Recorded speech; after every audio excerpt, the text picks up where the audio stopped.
አስደንጋጩ የአቶ ደረጀ ውሳኔ በሚያሳዝን ሁኔታ መድኃኒትን ከዚች ዓለም አስወገዳት። መድኃኒትን ሌሊት በጨለማ በሚያሳዝን ከክፍሏ አስገድሎም ከቤት አስወጥቶ ጣላት። መድኃኒት አስቀድማ ለሕግ አካል ስላመለከተች ብሞትም ተጠያቂ እሱ ነው በማለትም አሁን ላይ አንድም ሪፖርት ሰው ስላስቀመጠች ዛሬ ጠዋት መጥቼ ሪፖርት ካልገባሁኝ ደህንነት ያሳስባል በሚለው ለሕግ አካል ስላመለከተችም እንግዲህ መድኃኒትን እንዳስወገዳት አቶ ደረጀ ግልጽና ግልጽ ነው። በጨለማ ሌሊት ሰው ቀጥሮ አስወግዶ ሲጨርስም ከቤት አስወጥቶ ሜዳ ላይ ጅብ እንዲበላት ሬሳውን መጣሉም ግልጽ ነው። አቶ ደረጀን ፖሊሱ እቤት ድረስ በመንጣትም እጅ ከፍንጅ ይዞ ሲሄድ ወይዘሮ ማርታና እንዲሁም ደግሞ ዳጣ እየየ እያሉ ይገኛሉ።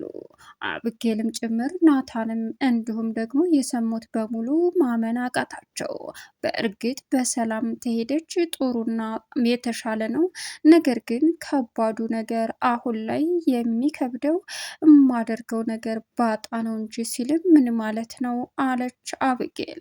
በሰላም ከሄደች ምንም ችግር የለውም፣ አባዬ ተናዶባታል፣ የሆነ ነገር እንዳይፈጠር አለ። ማለት አባዬ ናታል ይገላታል እያልክ ነው አለችው ኤቢ። ምናልባት አይ እያልኩ አይደለም፣ ግን እሷ የሆነ ሴራ ስራል።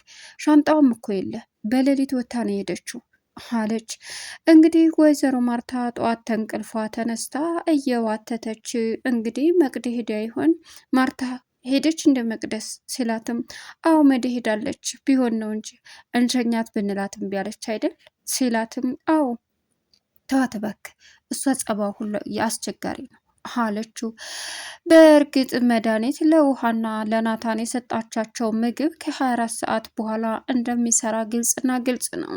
አሁን ላይ ውሃና ናታን ድካም ድካም እንዳላቸውና መተኛት እንደሚፈልጉም ግልጽና ግልጽ ነው።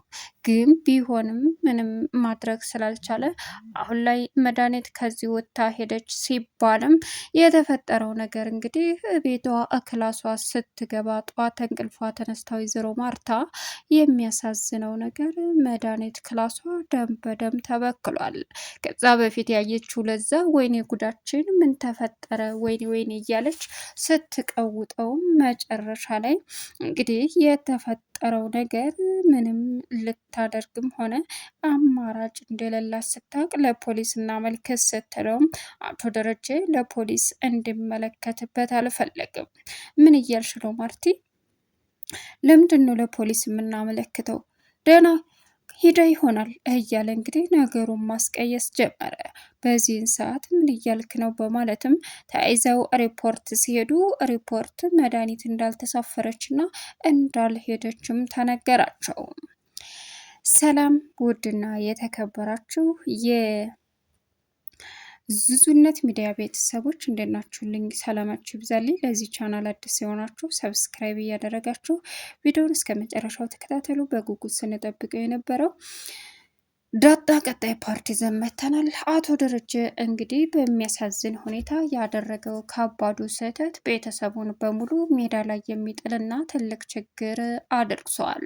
ይህ ሁሉ የተፈጠረበትና የተደረገበት ነገር መድኃኒትን አሁን ላይ ከቤት ስትወጥ መውጣቷ በፊት ሌሊቱን አቶ ደረጀ ምግብ ላይ ማታ እኔ ሸኝሻለሁ ሲልም በፍጹም ማርታም እኔም ሁላችንም አብረን እንሄዳለን ስትልም ደረጀ ተኮሳተረ። እሷ ግን እኔ አልሄድም አለች አብጌል። ለምን?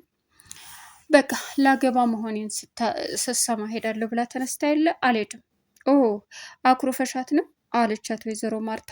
እንደዛ አይደለም እማዬ፣ ግን አልሄድም አለች። በዚህን አጋጣሚ እሺ በማለትም የተፈጠረው እንግዲህ ማናችሁንም አልፈልግም፣ ከማናቸውም ጋር መሄድ አልፈልግም፣ እኔ ራሴ ነው መሄድ የምፈልገው፣ ገባችሁ አለች። እነሱም እሺ በማለትም ዝም አሏት።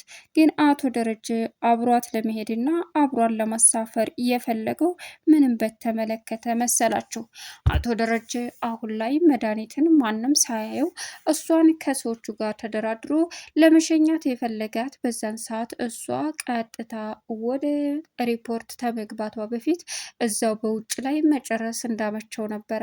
ነገር ግን ማንንም አልፈልግም ስላለች በዚህን ሰዓት ደረጀ ተነስቶ ለመሸኘት ማርታ ስለምትነቃበትም ከማርታ ጋር የተኛ አስመስሎ አሁን ላይ ሌላ ሰው አስቀጥሮ ማርታ ባልነቃችበት ማንም ባልሰማበት በጓሮ በኩል በመግባትም እንግዲህ አሁን ላይ መድኃኒትን ጉር ሰርቷታል ደረጀ። በዚህ ጥርጣሬ አስቀድማ የታይላንድ ሲሄድ ሪፖርት ካልገባው የኔ ነፍሰ በላዎች እነዚህ ናቸው ብላ ለአቶ ደረጀ ላይ ስላመለከተችና ስለጠቆመች ቀጥታ እሷ ሪፖርት መሄዷ እና ለመሄዷን ለማረጋገጥ ወይዘሮ ማርታና አቶ ደረጀ ሄደው ሲጠይቁም የመድኃኒት ነፍሰ በላ አቶ ደረጀ ነው በማለትም በቁጥጥር ስር ዋለ። አብጌል እንዲሁም ዳጣ በድንጋጤ ናታን ሆነው የሚሆኑት ግራ ሲገባቸውም ምን እየተካሄደ ነው፣ ምንድን ነው የተፈጠረው ቢሉም ምንም አማራጭ እንደሌላቸው ሲያውቁ የሚሆኑ ግራ ገብቷቸው ጸጥታን መረጡ። መጨረሻ ላይ እንግዲህ ናታንም ተነስ እንጂ እያለች ዳጣ በስንት መከራ ካስነሳችው በኋላ ምን ተፈጥሮ ነው ምንድን ነው ሲልም ደክሞኝ ነው እያለ ልክ አሁን ላይ የለችም፣ ልንገር እውነቱን መድኃኒት የለችም፣ ግን እቤት ውስጥ ያለ ትልቅ ችግር ተፈጥሯል። ምንድን ነው?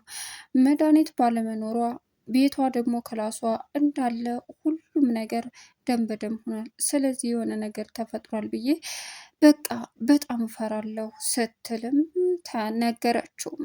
አሁን ላይ ናታን መጨነቅ ጀመረ። ኤቢም እንዴት እንደዚህ ሊሆን ይችላል? በፍጹም እንደዚህ ሊሆን አይችልም። በፍጹም እንዴት ይሄ ይሆናል? እንደዚህማ ሊሆን አይችልም። የሆነ ነገር ተፈጥሯል። ያ ማለት በቃ አላቅም አክስቴ የሆነ ነገር ሆናለች፣ የሆነ ነገር ተፈጥሯል ማለት ነው እያለችም እንግዲህ መናደዷን ቀጠለች። ማለት አለዛ የሆነ ነገር ልታደርግ አቅዳለች፣ አለዛ ደግሞ አክስቴ የሆነ ነገር ሆናለች ሲልም የምን የሆነ ነገር አላውቅም፣ የሆነ ነገር ተፈጥሯል አለች። አይ እንደዛ አታስቢ፣ ምንም አይፈጠርም አለ ናታን። ብቻ ለካይር ያደርገው፣ በጣም ይከብዳል፣ በጣም ያስፈራል ሲልም እናንተ ሰዎች ያማችኋል እንዴ? መድኃኒት ስትወጣ እኔ ሌሊት 9 ሰዓት ሰምቻታለሁ እንዴ? ዝም ብሎ ሰው መግደል አለ እንዴ? ጊዜን አልፎ እኛ እያለን ማን ይገላታል? አለች። እንዳፍሻ አድርገው ተባባሉ። ሌላው እንግዲህ ወይዘሮ ማርታና አቶ ደረጀ ግዴታ መሄድ ስላለባቸው ደረጀ እየሮጠ ከመድኃኒት ክላስ ምንም እንዳልተፈጠረ አድርጎ እንደማያውቅ ሆኖ ምንድን ነው እያለ ሲያንቦራጭቅ መጨረሻ ላይ ጊዜና እንዲሁም ደግሞ ለዛ በጭንቀት በጧት ተነስተው ወይኔ ወይኔ ማለት ጀመሩ። ምንድን ነው ሲባሉ አይተሃታለች ሲባል እኔ አላየውም እያለ መቀባጠር ጀመረ። ለዛም እንደዛው ምንድን ነው የምትቀባጥሩት? አይታችኋል ወይ ነው ያልኩት እኮ እያለች ወይዘሮ ማርታም ተበሳጨች። እነሱም አላየንም በማለት መለሱላት። በዚህን ሰዓት አቶ ደረጀን ይዛ ሪፖርት ሄደች። ቤት ውስጥ እንግዲህ ከቤታቸው ደግሞ የጊዜ ጥላት አቻ መቶ አሁን ላይ እያስጨነቀው ይገኛል። ያ ማለት የጊዜ ወንድ እህት የጊዜ ሚስት አስወልዶ ጥሏት እንደጠፋ ግልጽና ግልጽ አድርጎ ተናገረ። ምን አጠፋው ሲልም እና ጥፋትን አንተ ታውቃለህ አለ ሰውየውም። እሱም እንዴት በምን አቻም አሁን ላይ አባቴ አቻም አለኝ ባለ ምክንያት አይደለም። እህቴ ላይ ልጅን ድቃላን አሳቅፈ ከመጣ በኋላ ተደብቄ የሚቀር መስሎ ነበረ። እኔ አቻም የለህን የማታቀኝ መስሎ ነው። እኔ እኮ ከኔ አትደበቅም እያለ ማስፈራራት ጀመረ። በዚህን ሰዓት ወይኔ ጉዴ፣ እባክህ በሽማግሌ የሚፈታ ነገር ነው። እኔ እየሰራው ቀለቡንም እየላኩ ነው። ምንድን ነው ሲልም ቀለብ አባት ይሆነዋል ልጁ። ለነገሩ ገድዬህ የሙት ልጅ ይባላል። ምን? አዎ ተው እንደዛ ታደርጋቸውም የለ አለው። እኔ አቻም የለ ወደፊት አሳያለሁ እያለ ሄደ። በዚህን ሰዓት ድንገት ተሰወረው። እናም ጊዜ መፈለጉን ቀጠለ። አቻም የለ ተደብቆ ነው። ሌላው እንግዲህ ምጥን መታ ገዜን ፊቱን ሽፉን ስታረገው ገዜ መጨረሻ ተናዶ በዱላ ቀሸመዳት። ምን ሆነ ነው ስትለውም ምን አባሽ ነው እንደዚህ የምትነው? አቻም አቻም እያለ መለፍለፍ ጀመረ። ማለት አቻም ምንድን ነው? ከዛም ቀጠለችና ውሃ የት ነው? ውሃ ፈልገሽ አይደል የመጣሽው? ይሽክቢ ጅላጅል አለ ገዜም። ሌላው እንግዲህ አሁን ላይ ቤት ውስጥ በጭንቀት የሚሆኑ ግራ ገብቷቸው በተለይ ናታን ድካም ድካም እያለው የበላው ምግብ በእርግጥ እኔ ምነሻኝ መድኃኒት ማታ ራት ሲበሉ መድኃኒቱ የሚሰራው ውሃም እኮ አብራ በልታ ይሆን እንዴ? ወይኔ ጉዴ! ለነገሩ እኔ ምናሻኝ ምን አገባኝ? ምክንያቱም በቃ መድኃኒቱ የሚሰራው ከ24 ሰዓት በኋላ ነው። እኔ አገሬ ገባለሁ እነሱ እዚህ እንጫጩ እያለች እንግዲህ ቀውጢያ ፈላች። በዚህን ሰዓት ማሰብ ጀመረች። አመልጣለሁ ስትል ከአቶ ደረጀ ማምለጥ ስለማትችልም አቶ ደረጀ አሁን ለመድኃኒት ትልቅና ከባድ ዝግጅት ስላደረገ በሚያሳዝንና በሚገርም ሁኔታ ማንም ሳይነቃ እገዛ ቤቱ ዘው ብለው ገብተው መድኃኒትን እስከ ወዳኛው አሰናብተው ደሟንም እያንጠበጠቡ እንግዲህ ቀጥታ ቤት ለቤት ቢታወቅበትም እስከ ወዳኛው መድኃኒትን ሸኝቷት ምንም እንዳልተፈጠረ አድርጎ እየኖረ ባለበት ምን ትሆናለች? ፕሌን ተቀይሮ ይሆናል የሆነ ነገር ሲልም እንዴ ምንና ነው? ዘመናዊ በረራ እኮ ነው።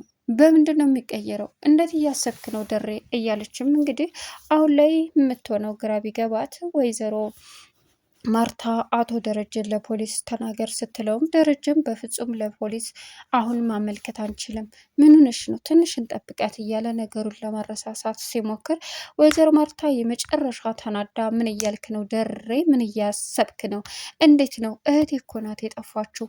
ምን አስበህ ነው? በዛ ላይ ደግሞ ከቤት ወጥታለች፣ ሪፖርትም የለችም፣ አልገባችም ተባለ። ስለዚህ የሆነ ነገር ተፈጥሯል። ቆይ ምንድን ነው አላማ አለችው። እሱም በቃ እሺ በማለት አቶ ደረጀ እንግዲህ የተፈጠረውን ነገር ለማስቀየስ እና ለማረሳሳት ቢሞክርም ወይዘሮ ማርታን ግን ሊያረሳሳት አልቻለም።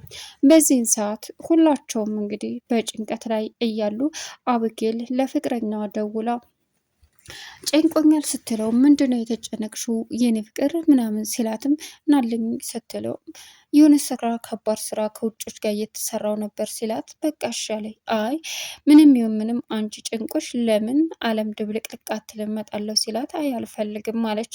እናም አሁን ላይ አቶ ደረጀና ወይዘሮ ማርታ እስከሚመጡ የሚጠብቁት በጉጉትና በጭንቀት ናታን በተለይ ሁሉን ነገር ስለሚያውቅ አቶ ደረጀ የሆነ ነገር አድርጎ ደግሞ እጁ በደም እንደቆሸሸ ውስጡ ስለነገረው የሚሆነው ግራ ቢጋባም እናንተ ሰው የሚገላት ማንን ነው? ምን አስባቸው ነው? አባዬ እንደሆነ እንኳን ሰው ድመት አይገልም ሲልም በዚህን ሰዓት በእርግጥ አሁን በሚያሳዝን ሁኔታ ናታንም ህመም ስመመን እያለው ነው። አቶ ደረጀና ወይዘሮ ማርታ ወደ ቤት በሚመጡበት አስደንጋጩና አሳሳቢው ነገር እንግዲህ የሚያሳዝነው መድኃኒትን አቶ ደረጀ እስከ ወዳኛው ስላስወገደ ፖሊሶች ቀጥ ብለው ወደ ቤት ሲመጡ ገዜ መርበትበቱን ቀጠለ። ምንድን ነው እኔ አምኛለሁ እያለ ምን ሰርታል ወንጀል ሲለው ስለምን ወንጀል እኔ ያሰራውም ሲልም የቤቱ ባልተቤት አለ ወይ ሲልም አዎ ቤት ናቸው አለ። የቤቱ ባልተቤትን ጥራለች ሲልም ናግባ በማለትም ፖሊሱም ቀጥ ብሎ ወደ ሳሎን በመግባትም አቶ ደረጀን ከሁላቸውም ፊት እጅ ከፍንጅ ይዞት ሄደ። ቻናሉን ሰብስክራይብ እያደረጋችሁ መልካም ቆይ